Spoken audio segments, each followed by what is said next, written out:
Salam sejahtera. Satu artikel saya dapat daripada My Metro. Jika berpoligami dengan cara betul, kenapa ada tak puas hati? Azlan Komeng. Pelakon Azlan Komeng 48 masih mempertimbangkan hasrat mahu ada berpoligami. Saya tak boleh cerita secara terperinci. Saya kena menjaga hati kedua-dua pihak, namun segala perancangan sedang berjalan. Mudah-mudahan perkara ini dalam kurungan berpoligami masih dalam pertimbangan dan perjalanan. Saya pun tak tahu lagi nak kata tidak, tak boleh. Nak kata iya pun tak tahu.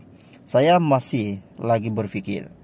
Banyak perkara kena pertimbangkan, saya bukannya tiada pengalaman, katanya.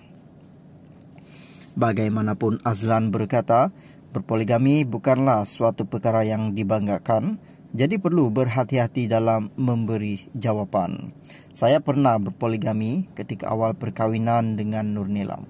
Dia pernah pinangkan kawannya jadi madu, cuma dalam keadaan sekarang sangat berbeza. Kaedah asbabnya semua berbeza dan saya belum boleh berkongsi. Selama ini saya kahwin dua tiada siapa kasih pun. Mungkin saya tak viral lagi, kali ini saya perlu mempertimbangkan banyak perkara, katanya.